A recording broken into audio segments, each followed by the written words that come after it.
Shalom.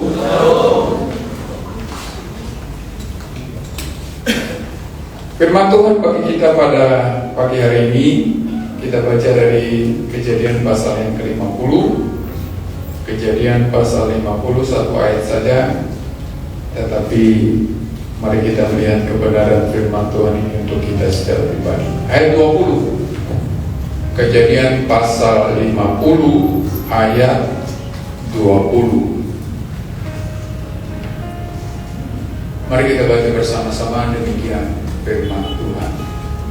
Memang kamu telah mereka-rekakan yang jahat terhadap aku, tetapi Allah telah mereka-rekakannya untuk kebaikan, dengan maksud melakukan seperti yang terjadi sekarang ini, yakni memelihara hidup suatu bangsa yang besar. Sekali lagi saudara, 1, 2, 3. Memang kamu telah mereka-rekakan yang jahat terhadap aku, tetapi Allah telah mereka-rekakannya untuk kebaikan, dengan maksud melakukan seperti yang terjadi sekarang ini, yakni memelihara hidup suatu bangsa yang besar.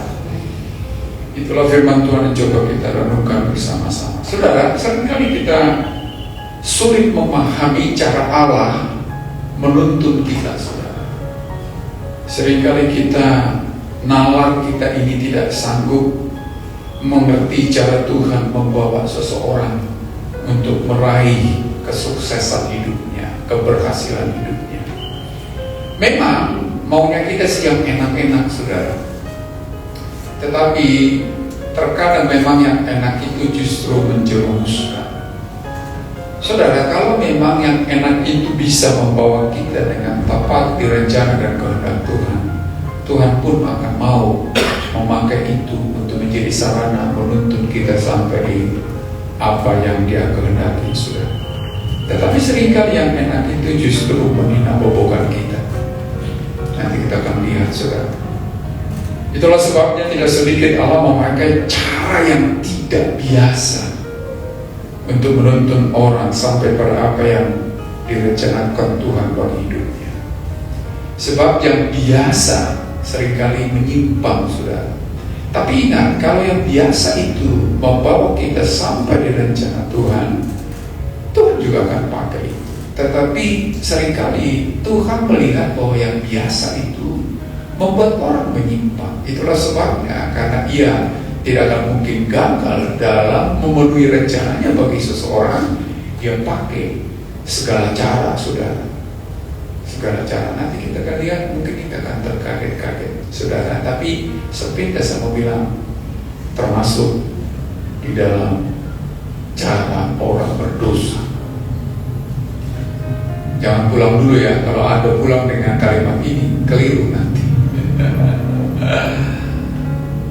Itu tadi, karena cara biasa membuat orang menyimpang, maka Tuhan pun akan pakai segala cara, termasuk cara orang berdosa. Maka kita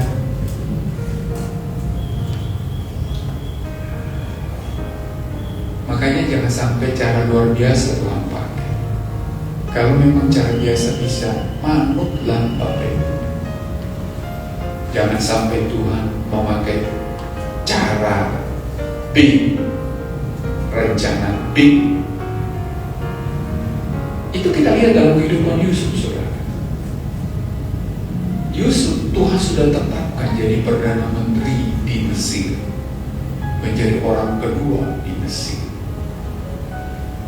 Dan itu Tuhan taruh dalam mimpinya Yusuf. Yusuf menceritakan mimpi itu kepada saudara-saudara, termasuk kepada bapaknya.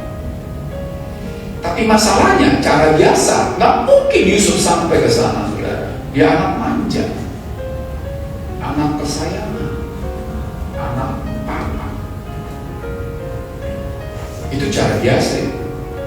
Biasanya kalau kayak gitu dia akan sekolah setinggi-tingginya. Dia akan mau meraih gelar S1, S2, S3 sampai S-Teller, saudara. Tapi saudara tahu, kalau udah bersekolah paling di Kanaan, saudara, bukan di Mesir. Tapi persoalannya, Tuhan tetapkan Yusuf bukan di Kanaan, di Mesir. Makanya Tuhan bergerak dengan rencana B.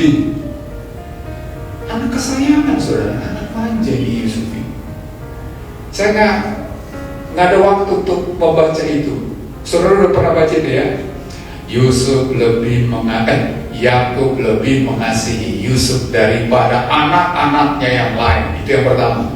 Yang kedua adalah sementara anak-anak yang lain banting tulang di padang mengembalakan kambing domba, Yusuf ada di rumah. Kan gitu kan? Anak emas nih. Anak emas kalau dituruti ya nggak sampai saudara, paling disuapin saudara, ya kan?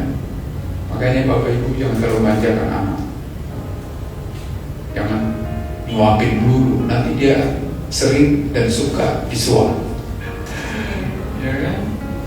Negeri ini kali rajanya suap karena dari sejak kecil suka disuapin. Suruh makan sendiri Bapak Ibu, artinya suruh cari makan sendiri supaya dewasanya pun tidak disuap, gampang disuap.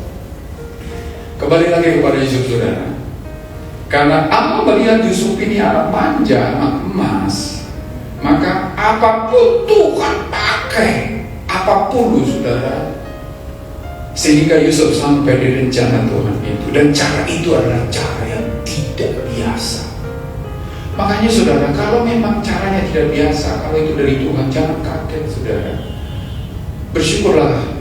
Karena apa? Karena Tuhan tidak tidak kalah dengan jati diri kita yang anak manja itu. Coba kalau Tuhan nurutin kita saudara, nggak nyampe kita saudara di rencana Tuhan, tak sampai. Itulah sebabnya saudara, Yusuf ini menjadi gambaran kepada kita kalau nanti suatu saat Tuhan berencana atau merencanakan sesuatu dalam hidup kita dan Tuhan tidak pernah gagal dalam memenuhi rencana itu, apapun yang terjadi, termasuk kalaupun kita gagal saudara, tetapi Allah tidak pernah gagal. Nah, rencana apa yang tidak biasa itu yang dilakukan Allah kepada Yusuf? Pertama saudara, saudara-saudara yang benci sama dia, sangat membenci. Satu, kenapa benci? Karena ini orang nih anak istimewa, padahal anak bontot saudara.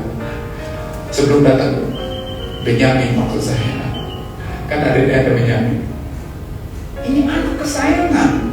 Ini papa kita nggak adil nih. Yang salah sebenarnya bapak ibunya, tapi nggak mungkin dong anak-anak marah sama bapaknya, gitu kan? Yang dimarahin, dibenci ya anak ini. Apalagi ketika Yesus berkata, kalian nanti akan sembah sujud padaku, makin benci katanya. Dan inilah yang dipakai Tuhan, cara yang nggak biasa itu. Tuhan membawa Yusuf pada impiannya, Tuhan membawa Yusuf pada rencananya lewat kebencian saudara-saudaranya. Coba kalau saudara-saudara yang benci, yang anak mami, anak papa saudara.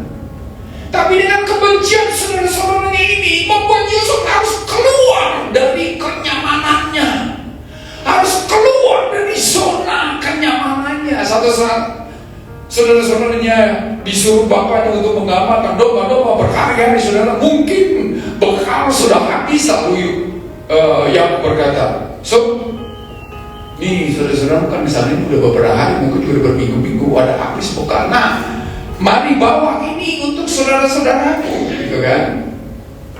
Lalu, ini mari perhatikan saudara, anak manja, anak emas, disuruh pergi sendiri lagi saudara.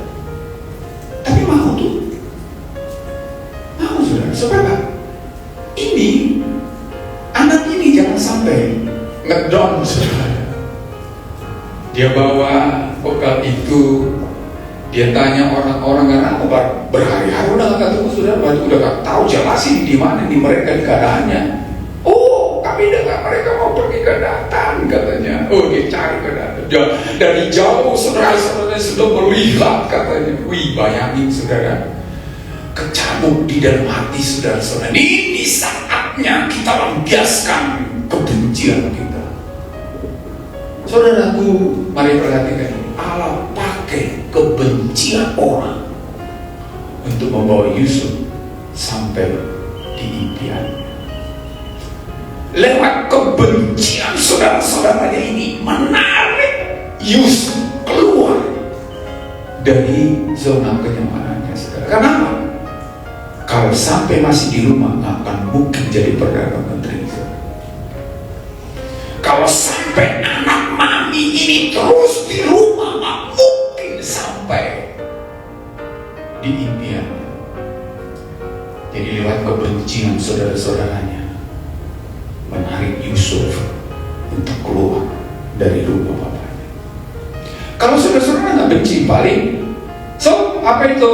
Nih papa kasih makanan untuk kalian untuk beberapa hari lagi. Yaudah ya, pulang ya. Balik lagi kan ke rumah bapaknya.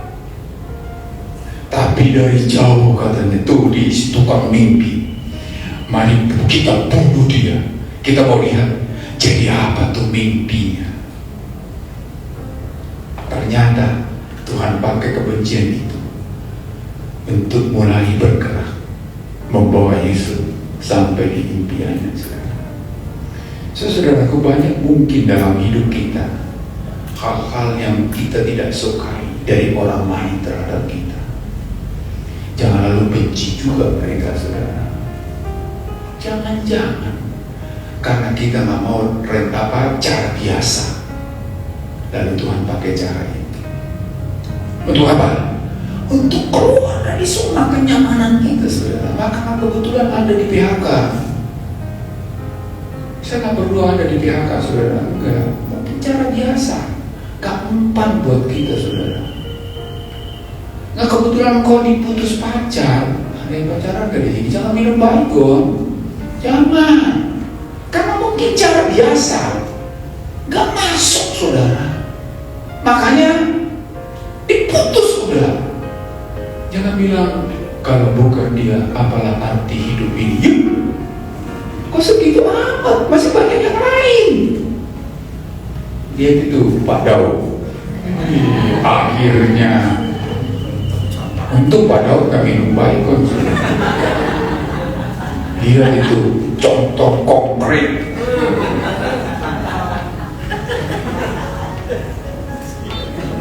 Mohon maaf Pak, karena mata saya tertuju ke sana. Ada banyak kita menyalahkan Tuhan. Apa Tuhan gak mau saya senang? Lebih mau, saudara, daripada kita. Tapi masalahnya kesenangan menina bobokan kita, saudara. Kenyamanan menina bobokan kita. Padahal rencana besar Tuhan sediakan bagi kita, saudara. Jadi apapun kehidupan yang Anda terima sekarang, yang mungkin jauh dari harapan Anda, masa pemimpin di Mesir dibenci gitu kan? Saudara-saudaraku, Allah tidak pernah salah mengambil sesuatu, mengambil sebuah tindakan, mengambil sebuah cara untuk menuntun kita, saudara. Lihat itu, sadari itu, saudara. Saya tidak tahu keadaan Anda hari ini. Mudah-mudahan baik, amin. Tapi kalaupun tidak baik, lihatlah rencana Tuhan di sana. Ngapa masalah Bapak Ibu Anda jatuh? Kemarin kalau saudara berteman dengan saya di Facebook, saya buat status saya. Nggak masalah Anda jatuh. Gak soal, karena kita manusia. Saya pernah jatuh, saudara, di depan banyak orang, terguling-guling saya. Karena dia jalan kesandung, kok guling-guling, saudara, kayak salto begitu. Tapi apa yang saya lakukan? Bangkit, saudara, seolah-olah nggak ada apa-apanya. Kenapa? Malu dong, lihat banyak orang nyungsok di situ. Bangkit saya. Yang jadi masalah Bapak Ibu, ketika Anda jatuh, Anda nggak bangkit, Anda ngelasar di sini, ngelasar apa ya? Gelasar di situ. Itu yang menjadi masalah besar. Tapi ada banyak orang itu kan, kejamnya dikawin. Apanya yang kejam? Itu rencana Tuhan membawa Anda. Jangan sesali itu. Karena Anda kemarin ditimang-timang, bobo, itu masalahnya. Kebanyakan kan tidak itu ditimang-timang, bobo. Makanya dibuka. Anak-anakmu pergi. Tuh saudara-saudaramu. Masa saudara-saudaramu dibanding Tuhan kok enak-enak di sini? Dari jauh katanya. Tuh, mari kita bukti. Kenceng kali ya. Tapi ingatlah saudara, Allah pakai kebencian saudara-saudara untuk mulai bergerak. Allah mulai bergerak membawa Yesus sampai di impiannya saudara. Bapak Ibu, tidak ada salahnya Tuhan menuntut kita ke satu tempat. Makanya kita harus sadar, kita harus ada di rencana Tuhan, melangkah di rencana Tuhan. Dan mari perhatikan luar biasanya Yusuf. Dia tidak berontak. Bisa kan? Tuhan, kau kan rencanakan aku ini menjadi pembesar. Kenapa saudara-saudara benci aku? Kalau saudara perhatikan jalan hidup Yusuf, tidak ada sepatah kata pun keluar dari mulutnya menyesali setiap keadaan. Nanti kita akan kesimpulan nanti ayat yang ke-20 dari 50-20 tadi. Enggak ada satupun Tuhan pedihnya hidupmu, Tuhan sakitnya hidup, Tuhan betapa berat dan malangnya hidup. Enggak pernah saudara. Itulah sikap kalaupun Tuhan pakai cara yang tidak biasa. Yang kedua, saudara-saudaranya kan, mari kita bunuh dia. Lalu Simon kalau nggak salah, janganlah. Itu kamu, kalaupun kita nggak satu ibu satu bapak, masih satu saudara kita. Saudara, jangan bunuh dia. Masukkan dia ke sumur. Maksudnya dia supaya nanti saudara-saudara melengkung itu diangkat lalu diselamatkan. Dimasukkanlah ke sumur yang kering. Bayangin saudara, sumur yang kering. Coba, memang tak ada. Tapi kalau sudah perhatikan ketika mereka sampai di Mesir, si Yusuf mendapati, kita dengar dia berteriak katanya, minta tolong loh saudara. Tidak berkata, Tuhan, sadisnya engkau enggak. Akhirnya apa? Dijual ke Mesir sampai ke rumah Potifar. Jadi apa? Budak saudara, anak kesayangan, tujuh bebas. Jadi budak saudara. Nah sekarang dari direktur pensiun stroke saudara, karena dia tidak. Kenapa? Tuhan pakai status yang paling rendah, yang tak biasa ini. Tuhan seringkali pakai yang paling tinggi gitu kan. Yang biasa itu, masih ingat Ahok saudara? Papanya Ahok katanya berkata kepada Ahok, sekaya apapun kita, terbatas kita menolong orang. Ahok, makanya jadilah pembesar gitu kan, supaya kau banyak nolong orang lain. Nah memang itu biasa. Makanya siapa itu yang dari P3 sekarang kan kaya raya itu saudara, yang mau jadi wakilnya si Sandiaga Uno, kaya raya itu kan triliunan duitnya saudara. Tapi terbatas karena dia mau masuk lah jadi wakil presiden atau presiden. Itu biasa saudara. Tapi masalahnya yang biasa begitu nggak kepake bagi Yusuf. Makanya kebanyakan pemimpin di dunia kan bukannya nolong masyarakat, dirinya sendiri saudara.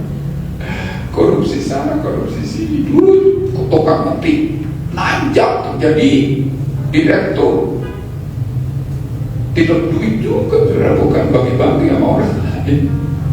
Ini nggak biasa. Dipakailah status yang paling rendah saudara. nggak biasa ini.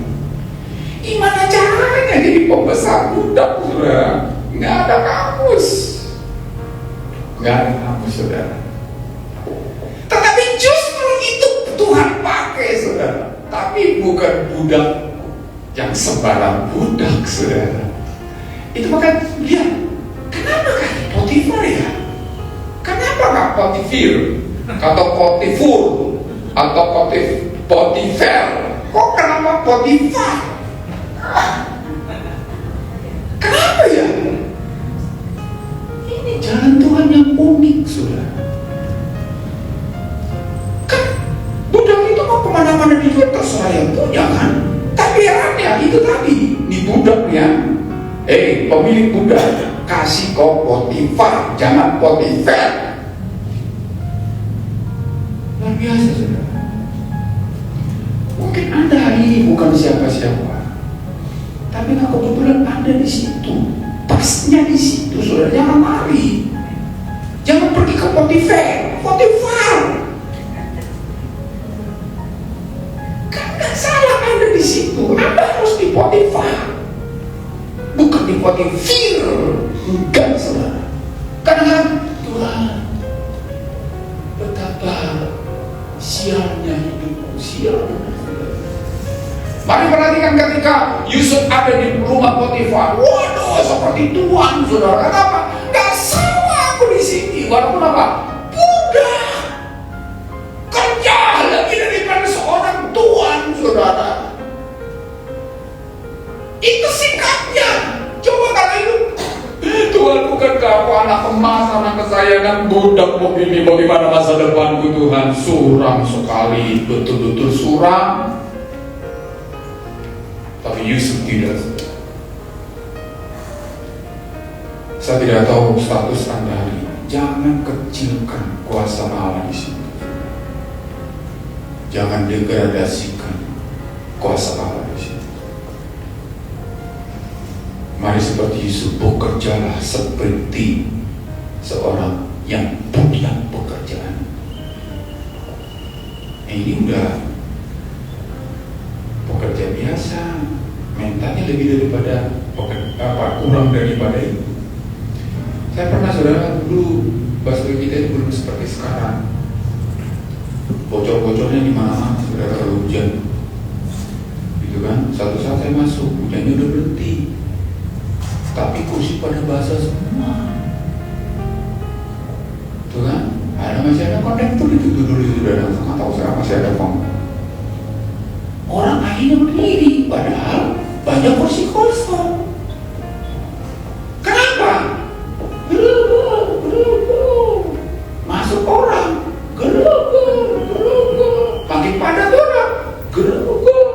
Apa? Tugasnya gerugu doang. Dia tahu itu. Basah kursi, gerugu. Kenapa? Itu bukan tugas saya. Tugas aku apa? Gerugu.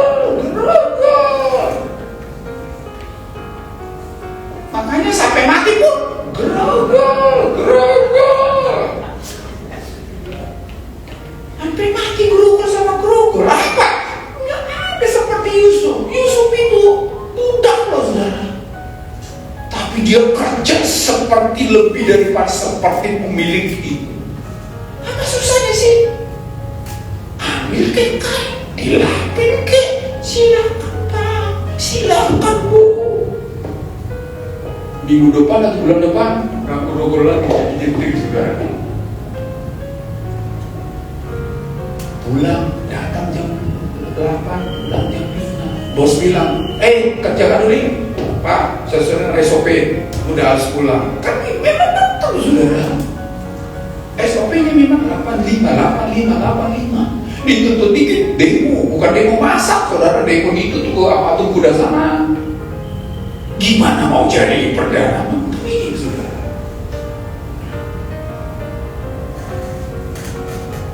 Barangkali kita di undangan sekarang. Gak kurang kuasa Tuhan untuk membawa Anda ke impian Anda. Sekalipun sekarang mungkin barangkali antara bumi dan langit jauhnya. Karena itu tadi, ada yang tidak biasa. Kalau Anda pemimpin dipakai Tuhan, biasa.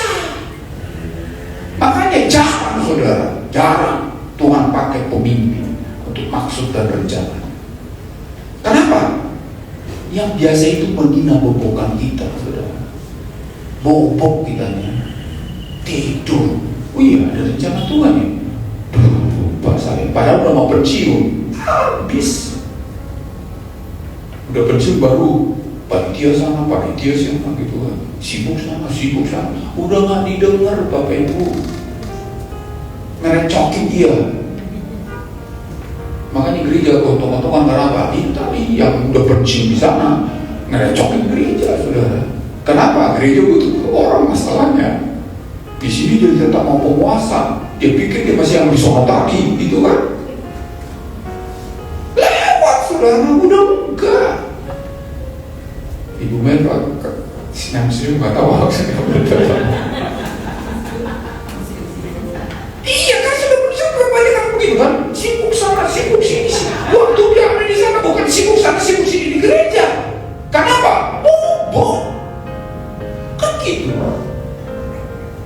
Pak, bantu kita, sorry, mau ke Alaska ini. Sibuk soalnya bobo, saudara. Yang ketiga, akhirnya apa? Wih, ini ganteng juga katanya. Lebih ganteng dari Davis mah. Lewat. Soalnya dia candain, saya candain. Lewat Pak Elvis sama Yusuf. Nggak pernah Alkitab berkata Elvis itu kemerah-merahan, nggak ada. Yusuf ada, saudara. Berarti itu nggak bohong. Bener-bener cakep nih Yusuf. Naksirlah istri Potifar itu tante-tante itu, saudara. Nah itu tadi. Karena Yusuf tahu Perdana Menteri bukan budaknya Potifar doang. Saudaraku, apapun godaan dan tawaran itu sesama. Ingatlah tujuan akhir, saudara. Tujuan akhir kita kemana sih, saudara? Bukan di dunia ini. Tujuan akhir kita semua kekekalan, saudara. Ingat itu semua. Memang ini menggiurkan tante-tante ini, saudara. Aduh, dunia ini memang menggiurkan. Makanya saya heran, saudara, ada saudara-saudara kita yang menceramah di sana. Hai wanita-wanita, tolonglah kami, katanya. Dilihat, nggak dilihat barang bagus, dilihat dosa, katanya. Nah Yusuf nggak main itu, saudara, nggak main. Diajaklah Yusuf oleh tante-tante ini, nggak main, saudara. Lalu dibuatlah siasat. Bulan tanggal sekarang tanggal 22 jam 7 pagi jangan masuk kantor. Kalau mau masuk kantor jam 5 sore aja. Tiba-tiba kok ada angkot sepi di kantor gitu kan. Tapi yang ada ini si tante, saudara. Masuklah Yusuf seperti biasa. Dengan begitu antusias bekerja. Dilihatlah si tante itu, sudah. Diajaklah dia nggak mau. Diajak nggak mau. Lalu dipaksalah dia. Kita udah tahu ceritanya. Tapi herannya kok Yusuf tinggalin bajunya. Saya cari-cari kenapa ya ditinggalin bajunya. Saya nggak ketemu itu, saudara. Tapi sudah tahu itu adalah rencana. Kenapa sih ditinggalin bajunya? Kenapa coba? Ini kalau nggak ditinggalin bajunya, si tante ini nggak ada alibi, saudara. Nggak ada alibinya. Kalau dia langsung pergi, apa buktinya? Jangan cuma itu, budak kesayangan tahu, gitu kan? Tuh, nih lihat di bajunya, akan itu. Aku tidak teriak. Berarti si Yusuf itu dalam konteksnya si istri Potifar udah buka baju. Aku teriak, lalu dia lari katanya. Padahal dalam cerita itu nggak buka baju, dia ditarik bajunya. saudara. Karena nggak mau, datanglah si Potifar, bla bla bla bla bla bla, difitnah lah Yusufnya. Apa kita saudara? Orang baik, pekerja keras, banting tulang, semuanya untuk Potifar tuannya. Karena Yusuflah maka harta Potifar berlipat kali ganda tambahnya. Tapi difitnah. Tapi ingat saudara, Tuhan pakai fitnah istri Potifar mendekatkan Yusuf ke impian saudara. Bayangin saudara, difitnah orang baik. Ya memang gak mungkin orang jahat difitnah saudara, apalagi fitnah orang benar saudara. Jadi jangan jangan kadang-kadang kan itu Tuhan fitnah lebih kejam dari pembunuhan kan gitu kan. Saudaraku, barangkali mungkin kita difitnah orang. Nggak usah cari-cari kebenaran saudara. Kalau kau punya Tuhan, percuma. Diam adalah emas. Yusuf apa saudara? Ketika disidangkan sama Potifar, nggak jawab, nggak ada dalam kitab dijawab. Bisa bilang, salah itu Tuhan, dia yang tarik baju saya, makanya saya lari, kan gitu. Tapi nggak ngomong apa-apa saudara. Karena nggak ngomong, dianggap benar. Masuk penjara lu. Saudaraku, anaknya diam. Anak berdiam diri. Kenapa? Tuhan pakai dengan cara yang biasa itu saudara. Lewat apa? Benci. Banyak orang dibenci akhirnya berantem kan? Kenapa? Nggak lawan saudara. Kalau saudara udah melawan nggak sampai dari rencana itu. Nggak akan sampai. Pernah nggak berpikir saudara? Kalau Tuhan ngelawan, kalau Yesus ngelawan, kotornya anak-anak turun dari situ, gitu saudara. Apa yang terjadi? Nggak sampai saudara. Ketika enggak, kalau coba celaka, siapa dirimu kata dia di depan imam kan? Dia diam saudara. Ditampar, nggak nampar lagi. Saudaraku, nggak perlu cari-cari pembenaran, percuma. Oke, mungkin orang salah kan, bukan begitu kan? Lalu kita membenarkan diri, ya sudah Tuhan tak akan apa-apain lagi. Sudah, kamu kan sudah cari pembenaran, sudah nggak perlu saya benarkan lagi. Selesai ya, goodbye. Kan gitu selesai. Nah masalahnya, Tuhan nggak selesai di fitnahnya istri Potifar, itu masalahnya. Kalau cuma Yesus berkata begini, Tuhan, sumpah geledek, aku gak lakukan itu. Ya udah deh, di BAP aja di Tuhan, atau kalau perlu di forensik gitu kan. Ternyata Yusuf tidak salah. Selesai cerita saudara, dia kan gak masuk ke penjara.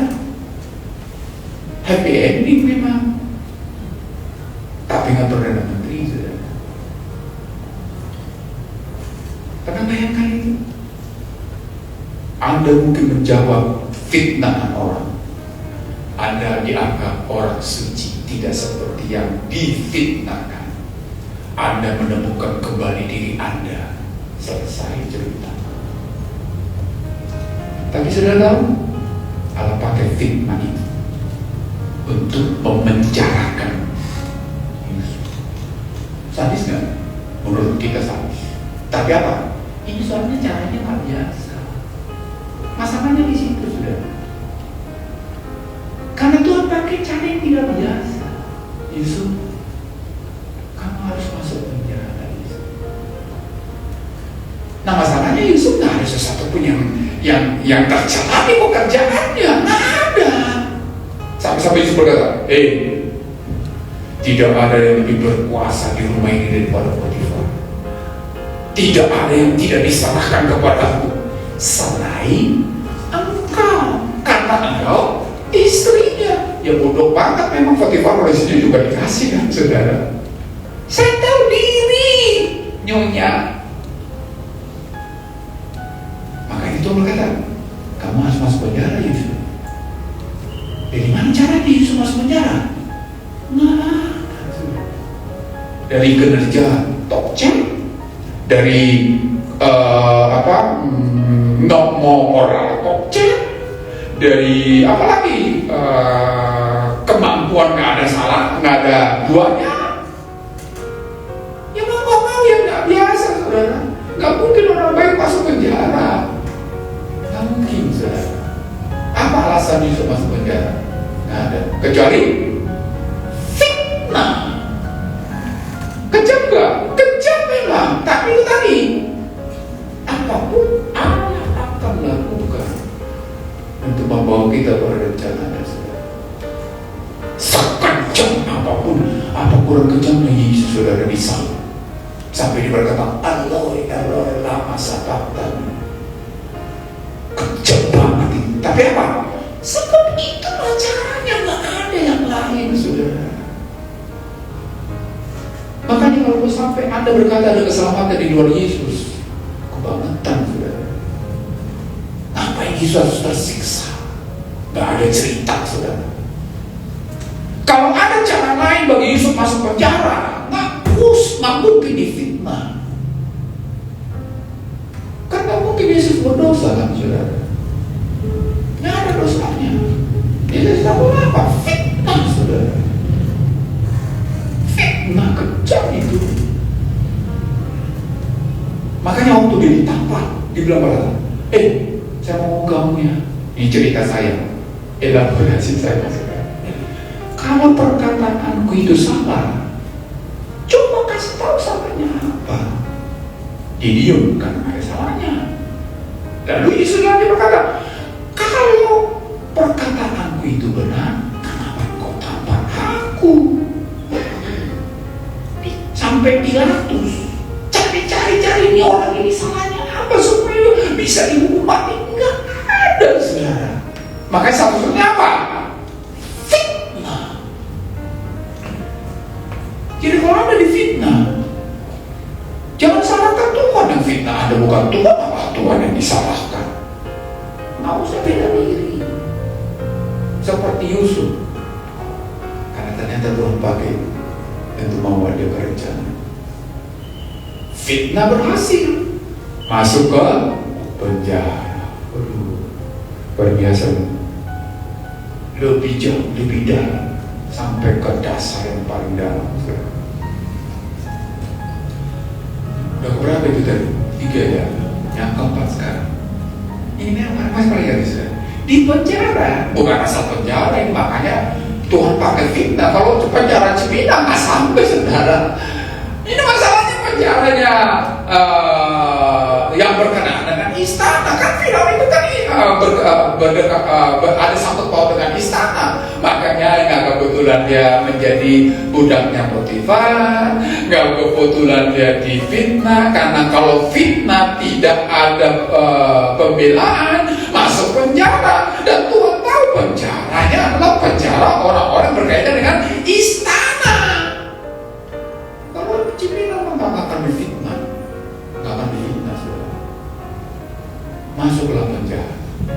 Di penjara ada orang buat kesalahan, saudara, buat dosa, yaitu juru roti dan juru minum. Ya sama juga, dia kata salah, beda dengan Yusuf. Karena fitnah, masuk ke penjara ketemu dengan Yusuf. Kebetulan nggak ini, saudara? Enggak, saudara. Ada kan banyak orang, makanya si Cak Lontong itu berkata, korupsi, orang yang korupsi itu belum tentu koruptor, katanya. Karena koruptor itu karena udah ketangkap. Banyak yang korupsi nggak ketangkap, saudara, nggak disebut koruptor. Jangan bersama kiri korupsi sebenarnya, karena nggak ketangkap. Kan gitu. Masuklah ke penjara, ketemulah dengan Yusuf. Bayangin, saudara, Tuhan pakai kejatuhan orang untuk membawa Yusuf sampai di impian. Itu yang saya katakan tadi, apapun Tuhan bisa pakai, termasuk jatuh dalam dosa. Yang kaget ya, belum bisa pulang. Ini masih tanggung soalnya. Jangan pulang dulu. Ingat saudara, jangan bilang kalau sudah jatuh selesai sudah. Jangan-jangan saudara, Tuhan pakai kejatuhan kita untuk sampai kita ke impian kita. Memang yang dipakai kejatuhan orang. Kenapa? Ini orang gak ada salahnya, itu masalahnya. Gak ada salahnya di Yusuf ini. Orang yang top ini, dari segi apapun kita dia saudara.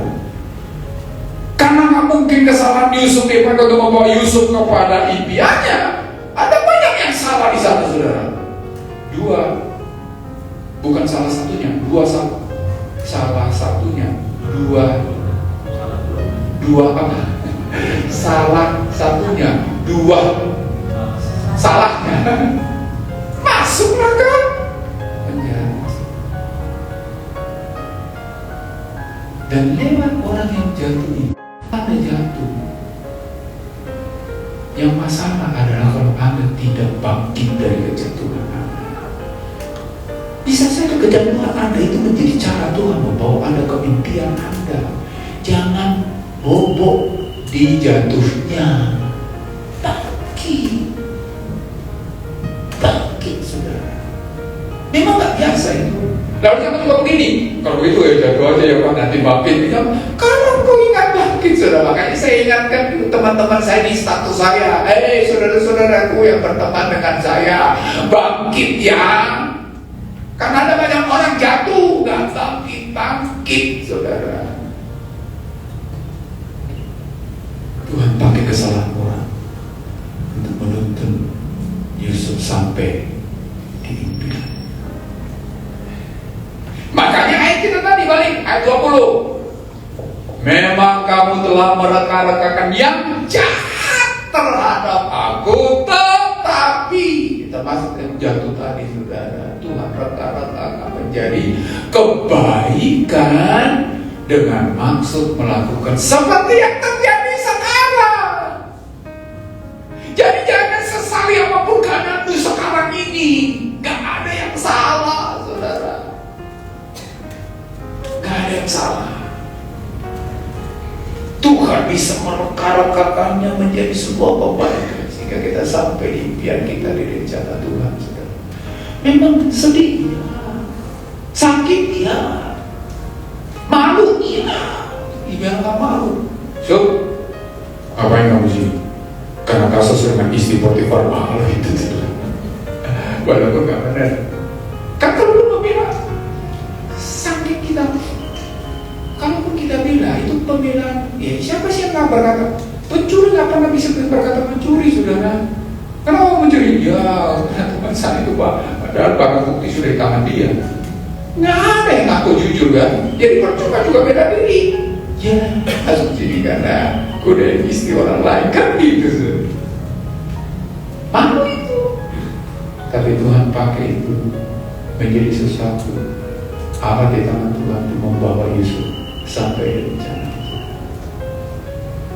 Bapak Ibu, jangan berontak. Jangan berontak. Karena Tuhan tahu yang biasa. Kamu bawa kita kepada sesuatu yang Tuhan kehendaki. Karena itu Tuhan pakai yang tidak biasa. Bukan berarti semua persis seperti itu ya. Dibenci oleh orang, dijual seperti barang dagangan, jadi budak, difitnah, jadi residivis, lalu ada orang yang jadi mungkin nggak sama saudara, tapi prinsipnya sama.